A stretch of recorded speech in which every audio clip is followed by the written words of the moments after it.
चलिए बात पाकिस्तान की करते हैं। पाकिस्तान एक ऐसा मुल्क जो इस वक्त दिवालियापन की कगार पर है। मुल्क पर चौतरफा टूट का खतरा मंडरा रहा है। आवाम है दाने दाने को मोहताज और हुक्मरान एक बार फिर से शाही जन्नत की सरजमीन पर है। दरअसल पाकिस्तान के वजीर आजम शहबाज शरीफ और सिपह सलार जनरल आसिम मुनीर सऊदी अरब पहुंच चुके हैं और ये दौरा ठीक नेतन्याहू और पीएम नरेंद्र मोदी के बीच बातचीत के बाद हो रहा है। सवाल ये उठने लगे कि क्या ये दौरा एक कूटनीतिक दौरा है या पाकिस्तान के हकीमों ने हाथ में इमदाद का कटोरा लेकर सऊदी के सामने एक बार फिर से गुहार लगाई है। क्या है पूरा मामला, आपको समझाते हैं हमारी इस रिपोर्ट में। पाकिस्तान का इतिहास एक बार फिर खुद को दोहरा रहा है। जब जब इस्लामाबाद का खजाना खाली होता है तब तब हुक्मरानों के कदम जद्दा और रियाद की तरफ बढ़ जाते हैं और एक बार फिर पाकिस्तान के वजीर आजम शहबाज शरीफ और फील्ड मार्शल आसिम मुनीर ऐसे वक्त में सऊदी दौरे पर पहुंचे हैं जब मुल्क पर कर्ज का पहाड़ टूट चुका है। विदेशी मुद्रा भंडार आईसीयू में है और भूख प्यास से हलकान अवाम सड़कों पर आजादी के नारे बुलंद कर रही है। दुनिया की सबसे बड़ी तेल महाशक्ति सऊदी अरब इस वक्त खुद दोहरे चक्रव्यूह में फंसी है।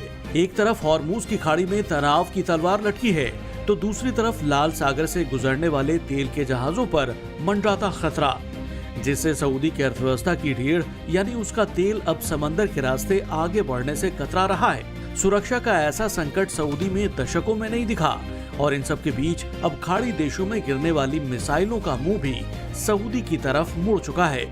ऐसे में ये कहना गलत नहीं होगा कि पाकिस्तान जैसे दिवालिया और कंगाल देश के वजीर आजम का ये दौरा सिर्फ और सिर्फ उसकी टेंशन को और बढ़ाएगा, जिसकी तस्दीक खुद पाकिस्तानी अवाम बयां कर रही है।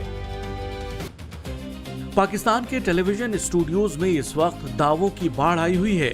चर्चा गर्म है कि सऊदी अरब, तुर्की और पाकिस्तान के बीच पर्दे के पीछे एक त्रिपक्षीय रणनीतिक और सैन्य समझौता पक रहा है।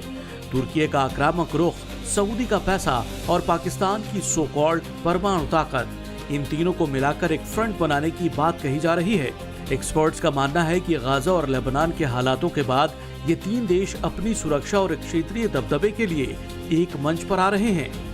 लेकिन इस कूटनीति ड्रामे का एक और दूसरा बेहद कड़वा पहलू भी है। रियाद के आलीशान होटलों से दूर इस्लामाबाद और कराची की सड़कों पर हकीकत कुछ और ही बयां कर रही है। पाकिस्तान इस वक्त अपने इतिहास के सबसे बुरे आर्थिक दौर से गुजर रहा है। महंगाई आसमान छू रही है, विदेशी मुद्रा भंडार वेंटिलेटर पर है।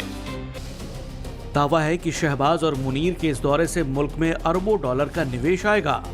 वादा है कि पाकिस्तान की तकदीर बदलेगी। लेकिन क्या ये सच है या फिर कहानी कुछ और है?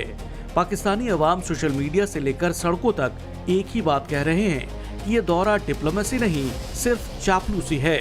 जब मुल्क में महंगाई की आग लगी हो, बिजली के बिलों ने कमर तोड़ रखी हो और नौजवान मुल्क छोड़कर भाग रहे हो, तब हुक्मरान का यूं बार बार सऊदी के चक्कर लगाना अवाम को रास नहीं आ रहा।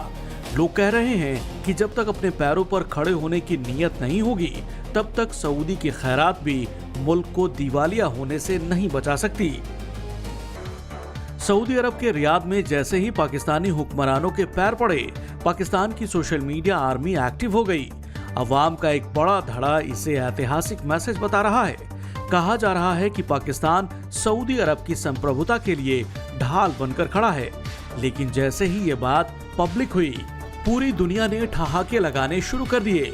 लोग पूछ रहे हैं जो मुल्क खुद टूटने की कगार पर हो, वो आखिर सऊदी अरब को कैसे बचाएगा? पाकिस्तान को अब समझ जाना चाहिए कि कटोरा कभी किसी मुल्क की तकदीर नहीं बदल सकता। आज इतिहास के सबसे बड़े चौराहे पर खड़ा पाकिस्तान सांसें रोककर रियाद की तरफ देख रहा है। शहबाज शरीफ और मुनीर दोनों इस वक्त सऊदी की चौखट पर इम्तिहान दे रहे हैं। हालांकि मुफ्त के डॉलर का दौर अब खत्म हो चुका है और अगर सऊदी से तिजोरी खुली तो बदले में इस्लामाबाद को अपनी संप्रभुता और संपत्तियों की भारी कीमत चुकानी होगी और अगर नहीं तो यकीनन पाकिस्तान को इस बार भी सिर्फ दिलासा ही हाथ लगेगी।